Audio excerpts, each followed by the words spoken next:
وما علينا إلا البلاغ المبين.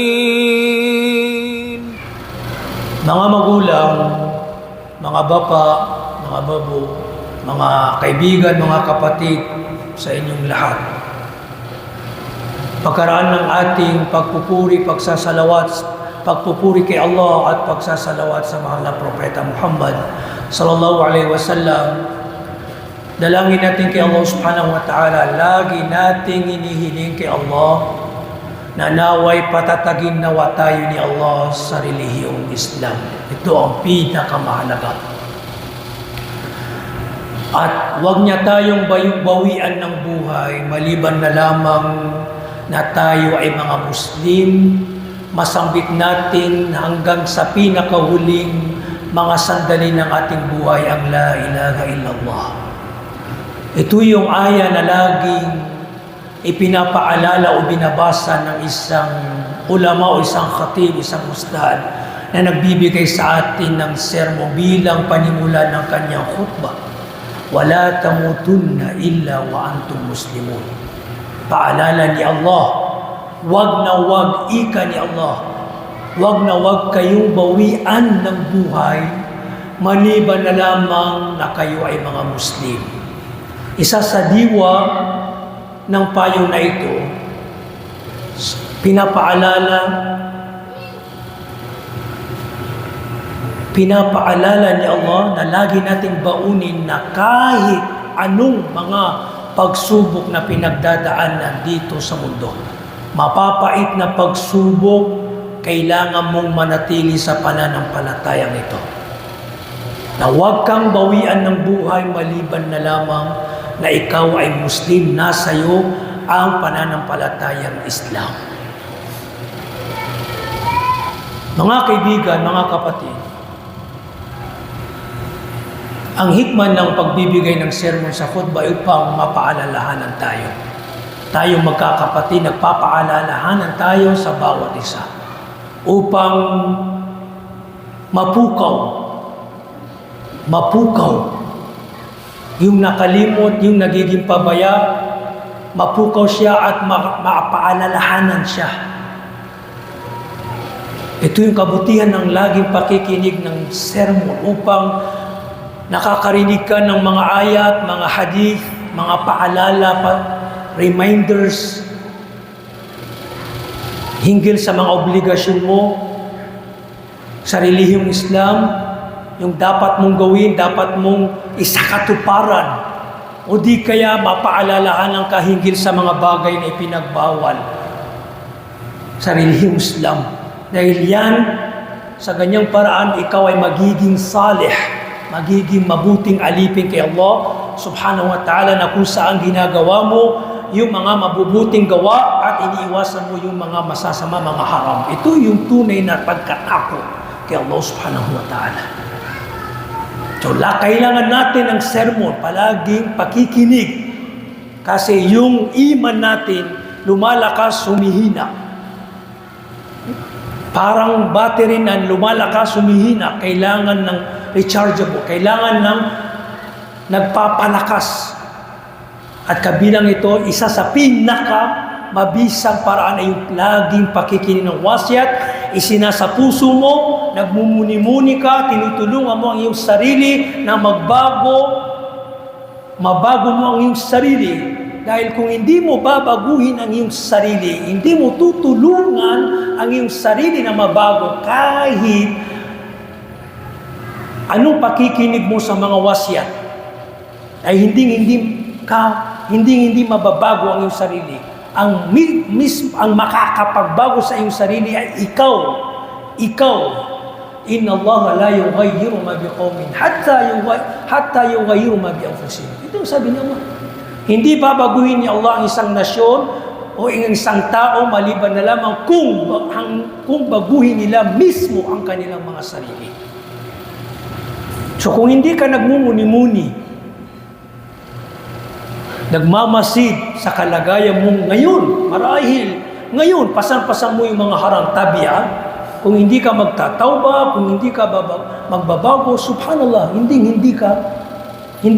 mababago ang iyong kalagayan. Ang masaklap kung datnan ka ng kamatayan sa ganitong kalagayan na marahil walang pagsunod, walang pagsasala, kapabayaan, pagsalungat, paglabag, matapang ka sa paggawa ng haram, subhanallah. Alam mong haram pero, subhanallah, ginagawa mo pa rin dahil sa pansarili mong pagnanasa, pagsunod sa pagnanasa, sobrang pagmamahal sa makamundong bagay, gusto mo nang yumaman kahit sa haram na paraan, subhanallah. Tandaan po natin, ang buhay dito sa mundo, tanging pagsubok lamang.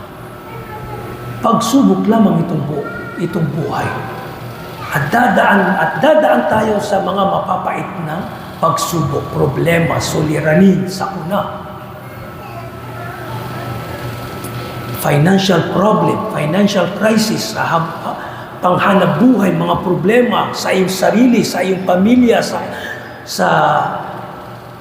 mga karamdaman, hanap buhay, minsan, subhanallah, masikip.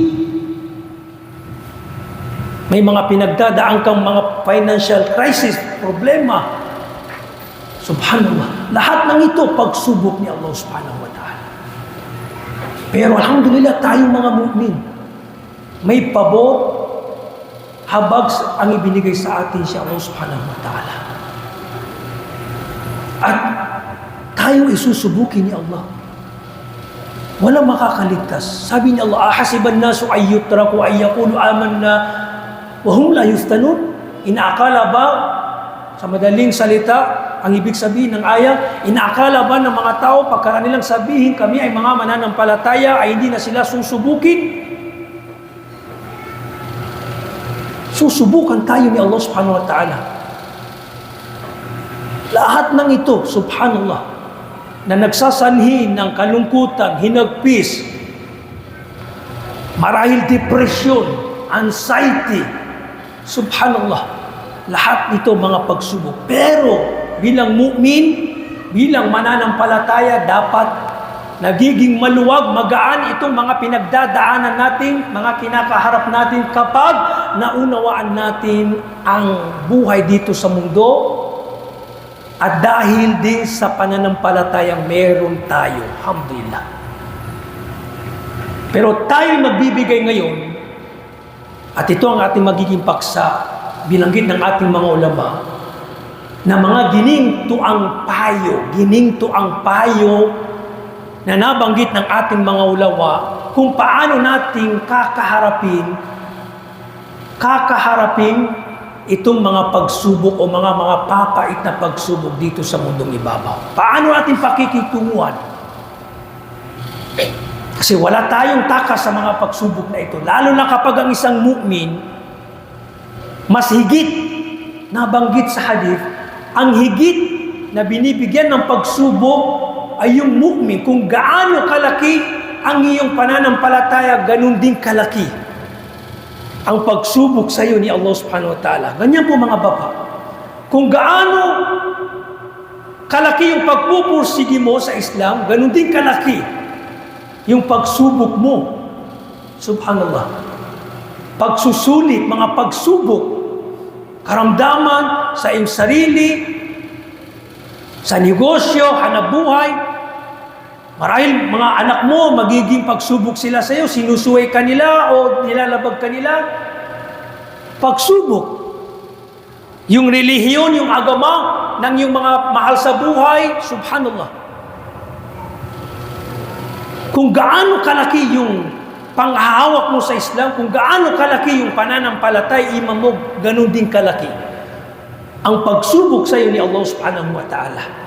Kasi mayroong mga diwa, essence, diwa, hikmah, layunin.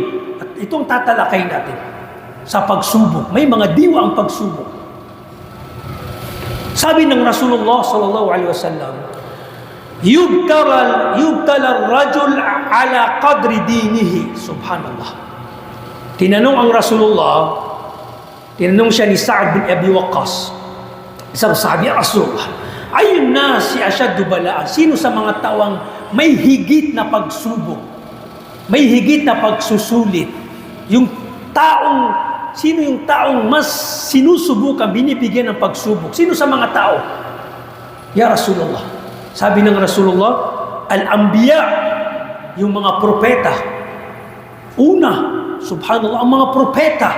Pag-aralan natin anong mga pagsubok ang pinagdaanan ng mga propeta, subhanallah. Silang higit na binigyan ng pagsubok kasi silang may malakas, may pananampalataya. Pagkaraan, sino po? Sabi ng Rasulullah, fal-amthal al-amthal. Yung susunod sa antas nila, ibig sabihin, yung pananampalataya. Pagkaraan, sinabi ng Rasulullah, yubtala rajul ala hasabi dinihi. Susubukan, bibigyan ng pagsubok ang isang lalaki, ang isang babae, batay sa kanyang relihiyon. Bilang pagsubok ni Allah. Susubukan ng tao, batay sa kanyang relihiyon, pananampalataya. Fa in kana dinuhu sulban ishtadda bala'u, sabi ng Rasulullah. Kung ang kanyang pananampalataya ay matibay, ay ganun din ang pagsubok. Mas malaki, mas mapait ang kanyang pagdadaanan ng pagsubok. Kasi titignan ni Allah kung makatotohanan yung iman niya. Ito isa sa diwa ng pagsubok. Pinaninindigan mo ang Islam, umiiwas ka sa haram, susubukan ka ni Allah. Marahil, financial problem, crisis, o baka ba naman bibigay ka.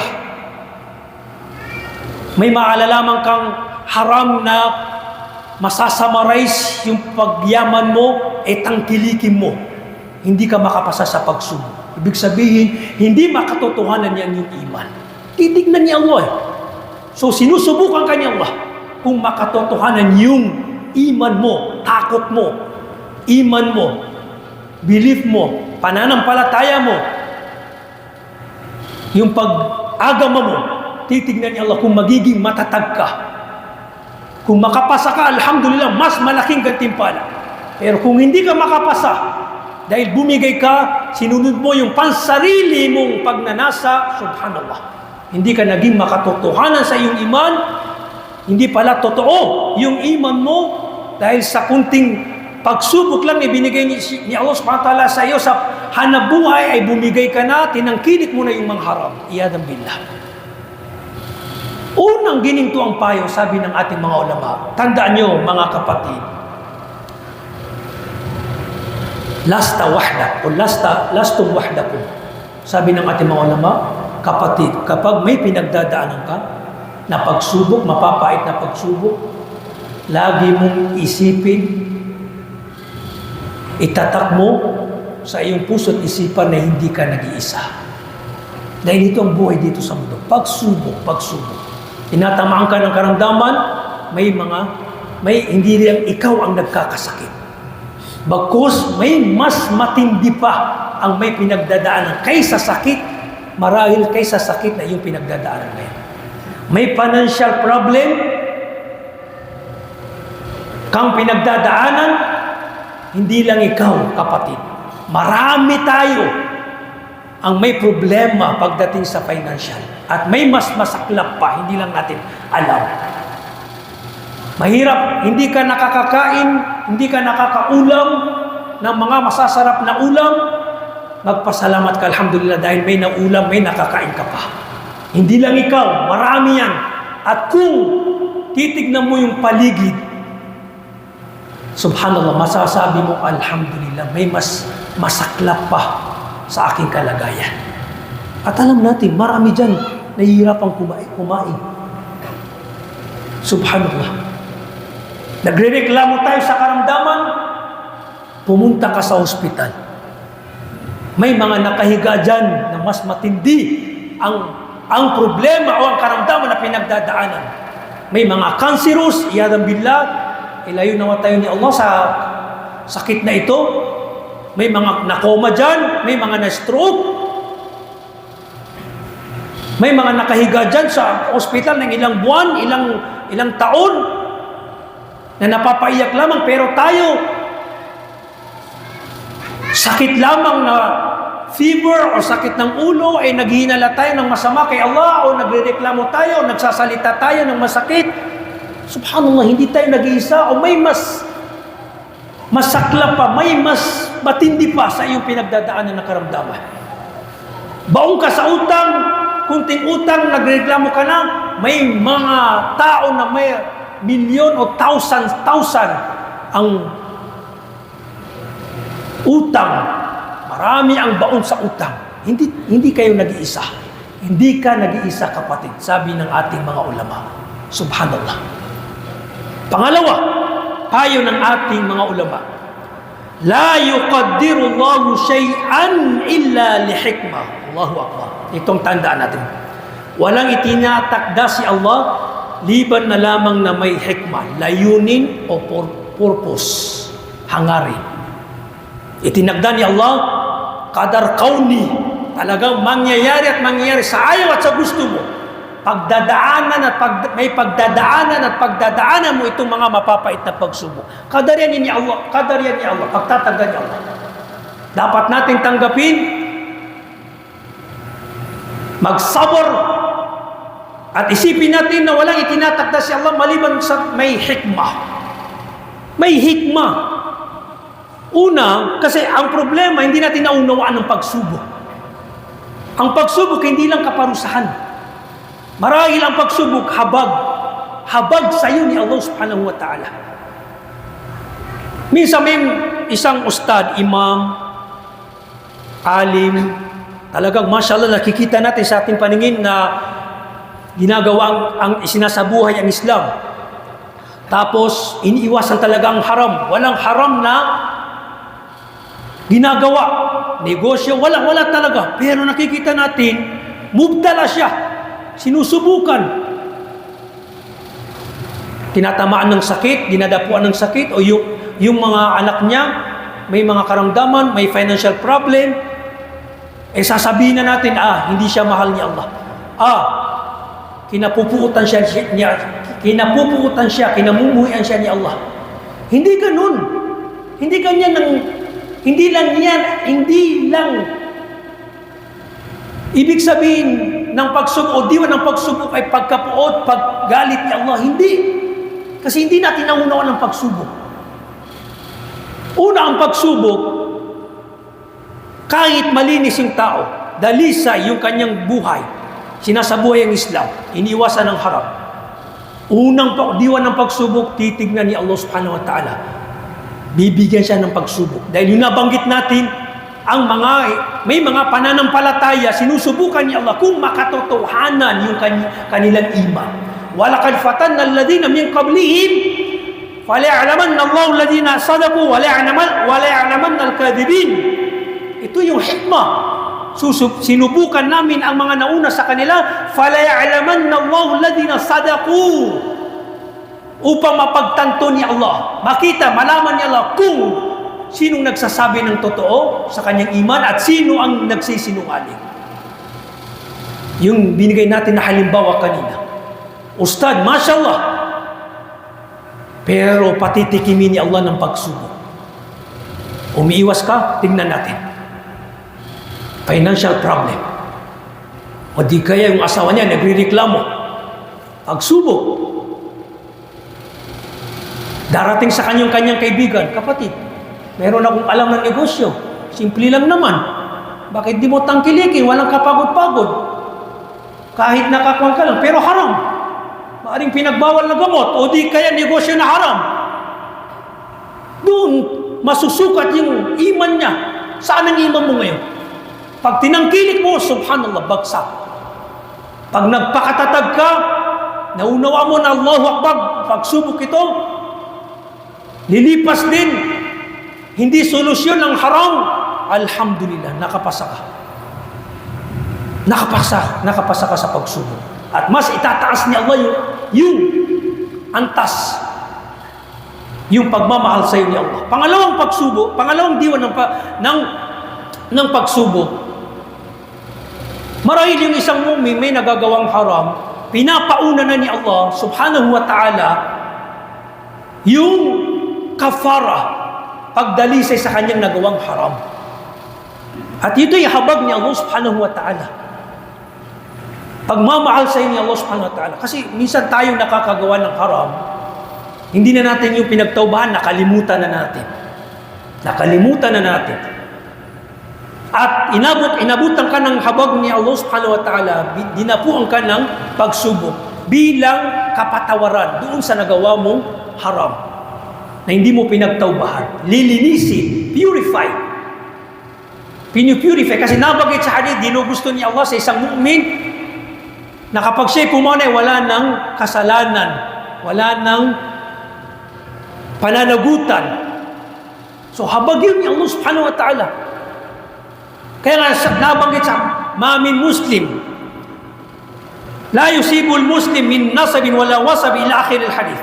Walang tumatama sa isang Muslim, isang tunay na mananampalataya na kalungkutan, depression, lumbay, hinagpis, kahit yung yung kwan ng tusok na tumutusok sa kanya, maliban na lamang na kapatawaran, kafara sa kanyang mga kabayaran sa kanyang mga kasalanan. Mahal ka ni Allah subhanahu wa ta'ala. Ayaw kanyang parusahan, kaya pinapauna na yung mga pagsubok sa pamamagitan ng mga pagsubok.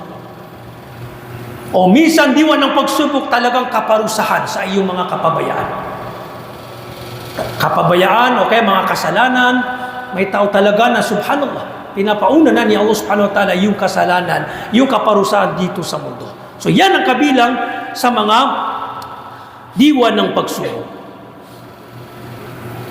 Pangatlo, pang-apat, sabi ng ating mga ulama, ma'asabaka lam yakun li ukhtiyak wa ma'akhta'aka lam yakun li yusibak.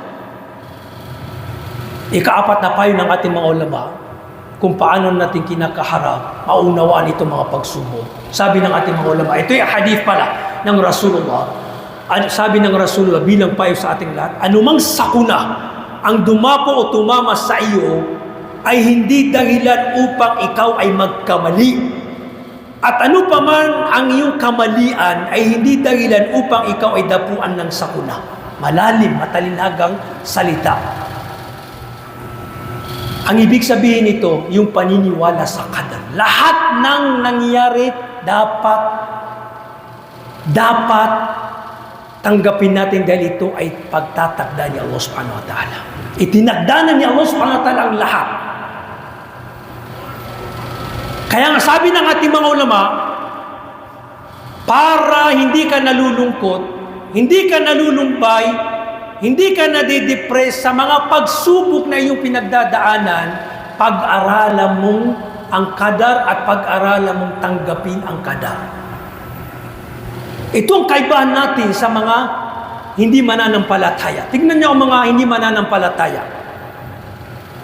Talamak sa kanila ang pagpapatiwakal.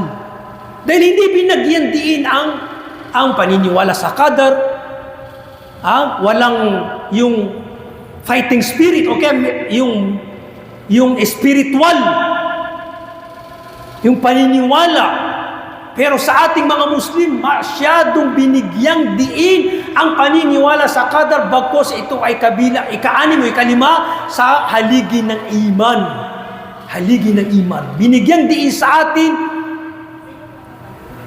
ng diin yung paniniwala sa qadar, pagtatakda, kapalaran, lahat ng mangyayari, lahat ng nagaganap, alam na, isinulat na ni Allah, itinakda ni Allah, nilikha ni Allah, at itinakda ni Allah subhanahu wa ta'ala, ginusto niyang mangyari. At hindi lang yun, sabi ng Rasulullah, 50,000 years bago palikhahin ang mga kalangitan at kalupaan, ang lahat ng umiiral, 50,000 years, nilikha na ni Allah subhanahu wa ta'ala at itinagda na ni Allah subhanahu wa ta'ala ang lahat na mangyayari. Tapos na. Ibig sabihin nung yung magiging parte mo dito sa mundo, magiging mayaman ka ba o mahirap, yung biyayang tatamasain mo dito sa mundo, tapos na. Yung magiging asawa mo, yung magiging anak mo, Yung mga sakit na dadapo sa'yo, lahat ng yang kadar, tapos na 50,000 years bago pa umiral ang nag-i-exist. Lahat ng bagay, bago pa likhay, 50,000 years, tinapos na ni Allah subhanahu wa ta'ala. So ano ibig sabihin? Gagaan yung mga problema pinagdadaanan natin. Tapos na pala eh. Ang sa akin lang gawa. Ang sa akin lang gagawin ko yung dapat gawin. Asbab. Magdinegosyo ako kung ano yung ibinibiyaya sa akin ni Allah. Alhamdulillah, kasi ito ang tinagday. Magninegosyo ako, hindi ko idadaan sa haram dahil ipinagbawal ni Allah at nakatagda na yung biyaya na tatamasain ko. Bakit ko idadaan sa haram? Kaya sabi ni Allah, sabi ng Rasulullah, fattaqullaha wa ajmilu fit talab. Katakutan niyo si Allah pagdating sa negosyo, paghanap buhay, idaan niyo sa halal. Idaan niyo, fa'ajmilu fit talab. Idaan niyo sa halal na paraan yung pagninegosyo niyo. Huwag kayong lumabag. Dahil tapos na eh. Sabi ng Rasulullah sallallahu alaihi wasallam. Yan ang pag-aaral sa qadar. Ika-anim, ahsini dhann bi rabbik. Sabi ng ating mga ulama, magkaroon ka ng mabuting hinala kay Allah. Magkaroon ka lagi. Thinking positive. Nagpapagaan din yan ng kalooban. Kasi kapag tayo ay may masamang paghihinala kay Allah, paglalaruan ka ni Shaitan. Paglalaruan ka ni Shaitan. Hanggang sa nag-iisip ka na ng masama. Dapat positive thinker ka palati. Sa mga pagsubok na pinagdadaanan, inshallah lilipas dito. Ganito ang buhay, inshallah titiisin ko, ya Allah. Sabr. Inshallah maganda ang pagtatapos ng aking buhay. Inshallah, lagi kang thinking positive. Hindi masamang paghihinala. Kasi minsan, pag dinapuan tayo ng karamdaman, minsan ya Allah, bakit? Ako na lang parati. Bakit? Maganda naman ang ginagawa ko. Umiiwas ako sa haram. Nagsasala ko. Bakit ko ito pinagdadaanan? Subhanallah. Yun mga palaisipan yun na pinapasok ni Shaitan para mag-isip ka ng masamang paghihinala kay Allah. Unawain mo ang diwan ng pagsubok katulad ng ating tinalakay. Unawain mo yung buhay dito sa mundo. Kaya itinuro lagi sa atin ang mas mabuting paghihinala kay Allah. Sabi ng Rasulullah, sabi ni Allah subhanahu wa ta'ala sa hadithul Qudsi na sinabi ng Rasulullah, ana inda dhanna abdi bi. Ako ay nasa paghihinala ng aking alipin. Kung ano yung hinala niya sa akin, ganun niya matatagpuan ang kanyang iniisip. Yun ang ibig sabihin ng hadithul Qudsi. Kung mabuti ang paghihinala, ay nagiging mabuti ang resulta. Pag lagi kang positive, insyaAllah ta'ala, dadating ang tagumpay. Lilipas dito. Tinutulungan ka ni Allah subhanahu wa ta'ala. Pero kung may masama kang paghinala kay Allah subhanahu wa ta'ala, subhanallah, nagiging masalimuot ang iyong buhay. Kaya nga ang isang Muslim, kapag siya'y naghihingalo, nagsasakratul mauta, pag pinapabigkas natin ng la ilaha illallah, mabuting paghinala ang ating ipinapayo. Una, sabi ng Rasulullah, la yamutanna ahadukum illa wa huwa yuhsinu dhann billah. Wag na wag mamamatay ang isa sa inyo maliban na lamang na siya'y may mabuting paghihinala kay Allah. Kapag naghihingalo ang ating kapatid, payungan natin, kahit alam natin na may mga ginagawa siyang haram, kapatid, wag kang mawalan ng pag-asa. Habang nabubuhay ka, magtawba ka kay Allah subhanahu wa ta'ala. Wag kang matakot. Magtawba ka. Dahil si Allah subhanahu wa ta'ala maawain, maabagin, mapagpatawan. Dapat yung alipin may mabuting paghihinala kay Allah subhanahu wa ta'ala. Hanggang na doon siya bawian ng buhay. Yung taong nagsasakatul maut. Subhanallah. Ganyan ang habag sa atin ni Allah subhanahu wa ta'ala. Bilang pahuli, tingnan nyo sa pagdudua. Minsan, yung mabuting paghihinala. Minsan may mga dua tayo, nananalangin, Marahil naisip ng iba, bakit hindi ko natatagpuan yung mga panalangin ko? Akala ko ba pag nanalangin tayo ay tatanggapin ni Allah? Marahil naisip ng iba, ng ilan. Unawain natin ang kaparaanan ni Allah subhanahu wa ta'ala sa pagtanggap ng dua. وَقَالَ رَبُّكُمْ ادْعُونِي أَسْتَجِبْ لَكُمْ. Sinabi na ni Allah. Sabi ng inyong Panginoon, magdua kayo, humiling kayo sa inyong Panginoon kay Allah subhanahu wa ta'ala, yastajib lakum, tatanggapin niya, tutugunan niya. Pero unawain natin ang pagpapaliwanag ng Rasulullah sa ayan na ito bilang pagtanggap ni Allah, pagtugon ni Allah sa ating mga dua. Unang, marahil ibigay sa iyo ni Allah ang iyong panalangin dito sa mundo. Dahil yun ang makakabuti sa iyo. Ibibigay na ni Allah yung mga kahilingan mo. Makapag-asawa na maganda, mashallah, nakapag-asawa ka na maganda. Makapagduwaya, Allahu Akbar, nakapagduwaya ka. Maging mayaman, maging mayaman. Naway, hilingin mo na yung kayamanan maging mabuti sa iyo. At huwag mong kalimutan yung karapatan ng Islam, zaka o kaya sadaka. Pangalawa, hindi sa iyo ibibigay ni Allah. Pero iipunin niya yun as sa kabilang buhay niya sa iyo ibibigay lahat. Pero huwag kang maghinala kay Allah na hindi sa iyo ibinigay dito sa mundo. Ibibigay din sa iyo. Hindi niya sa iyo ibinigay dito sa mundo dahil yun ang makakabuti sa iyo. Dahil kung ibinigay niya pala sa iyo, yun ang makakasama o ikakapahamak mo. Ilan yung mga nagmimiti? Yalla, gawin mo kung mayaman. Naging mayaman siya, subhanallah. Yun ang naging ikinapahamak niya. Iniwan niyang pagsasala, na-fit na siya sa kayamanan, gumawa ng haram, hindi na siya nakikita sa sala, nawala na yung mga mabubuting minimithi niya, natutulong kunwari sa mga miski, sa mga masjid, sa mga madrasa, na-fit na siya ng kanyang kayamanan. Imbis na mapalapit kay Allah, ay napalayo siya. Fit na. Hindi natin alam kung makakabuti ba sa atin yung kayamanan. Marahil hindi sa iyo binibigay ni Allah dahil yun ang makakabuti sa iyo. Pangatlo, pangtanggap ni Allah. Tatanggapin ni Allah, pero gagawin niyang pangharang doon sa mga mapapait na pagsubok na marahil dadapos sa iyo. Marahil, nagdua ka ngayon. Tinanggap niya Allah, pero may nakakadar na dadapuan ka ng sakit, malubhang sakit. Ginawa ni Allah, tinanggap ni Allah yung dua mo bilang pangharang doon. Para hindi ka dapuan ng sakit. Isa yan sa nabanggit ng mahal na propeta sallallahu alaihi wasallam. Kaya lagi lang magdua. Hindi mo alam marahil may tatama sa'yo na malubhang sakit. Pero dahil sa dua mo, kahit material na bagay, ay hindi mo nakuha, pero ginawang dahilan yun, sabab ni Allah subhanahu wa ta'ala para hindi ka dapuan, hindi tumama sa'yo yung nakasulat, nakatagda na sakit.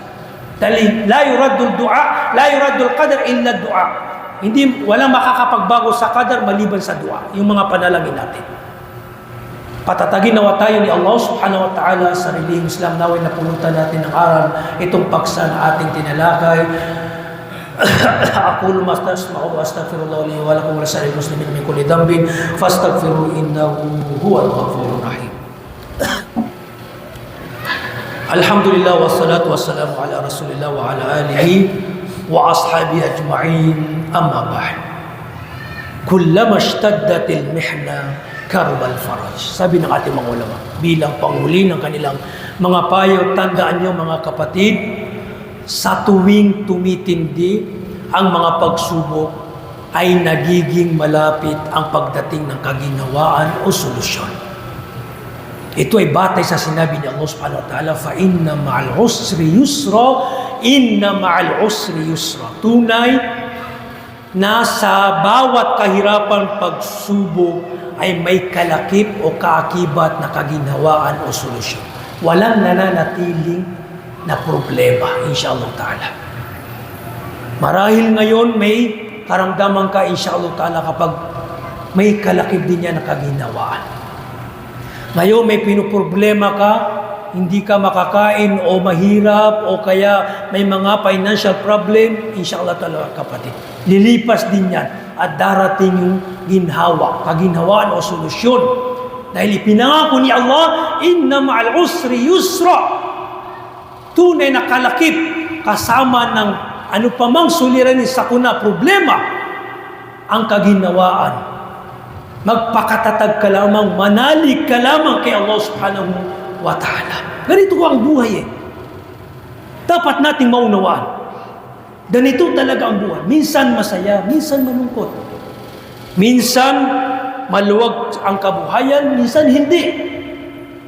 Pero walang nananatili. Marahil ngayon umuulan, lilipas din. Uupa din ang ulan. Gabi, darating din ang araw. Ganito.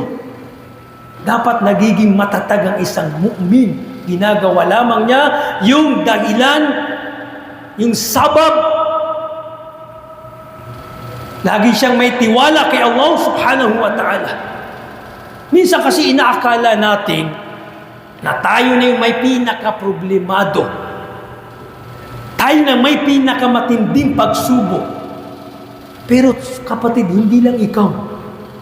May mas malala pa na problema na marahil pinagdadaanan ng ibang tao. Subhanallah. Merong isang kwento at dito natin tatapusin. Merong isang kwento.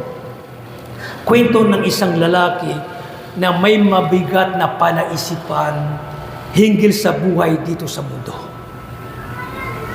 Nag-iisip siya ng masama, parang hindi fair o kaya hindi makatarungan o hindi, parang nag-iisip siya ng masama kung paano itong buhay dito sa mundo.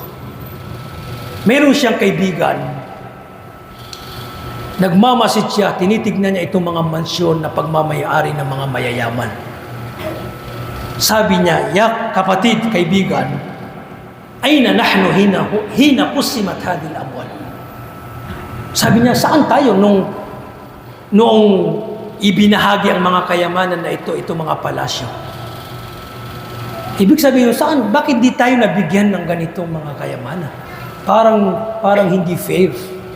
Nasaan tayo nung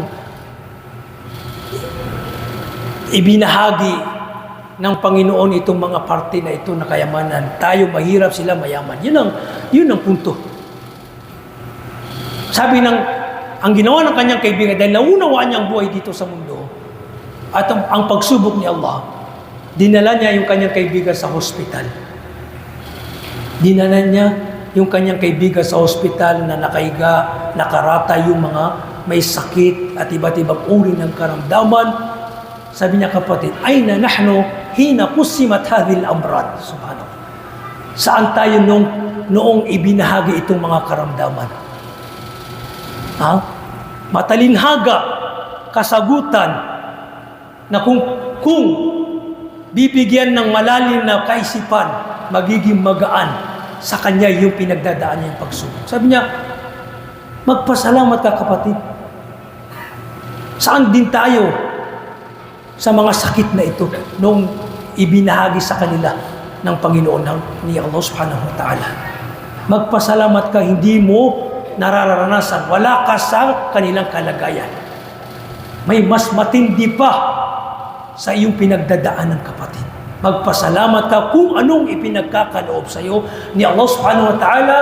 Ang mahalaga sa halal na paraan, nakakapagsala ka, napapalapit ka ng anong meron ka kay Allah subhanahu wa ta'ala, naalala mo si Allah subhanahu wa ta'ala, nakakapagsabar ka, nakakapagsabi ka ng alhamdulillah. Subhanallah. Yan ay isang napakalaki ng biyaya dahil hindi sukatan ng tagumpay ay sa laki ng kayamanan. Sabi ng Rasulullah bilang panghuli, ayon sa hadith, sinumang mu'min na kinabukasan nagising siyang mu'min na sa kanyang pananampalataya, matiwasay ang kanyang buhay, masagana o matiwasay ang kanyang buhay at ang kanyang pamilya walang karamdaman at may nakakakain siya ng sapat na biyaya sa araw na iyon, parang ibinigay sa kanya ang mundo na ito at ang lahat ng napapaloob. Yan ang tunay na kayamanan, ang satisfaction. Ang satisfaction, kapag mayroon kang satisfaction, nasisiyahan ka sa kung anong mayroon, maliit man o malaki, alhamdulillah. Yan ang tunay na kayamanan. Subhanallah. Gabayan nawa tayo ni Allah, bigyan nawa tayo ni Allah subhanahu wa ta'ala ng malakas na pananampalataya upang ating natitiis itong mga mapapait na pagsubok ni Allah subhanahu wa ta'ala dito sa mundong ibabaw. Ibadallah, inna Allah amarakum bi amrin kad bada fi bi nafsi faqala azza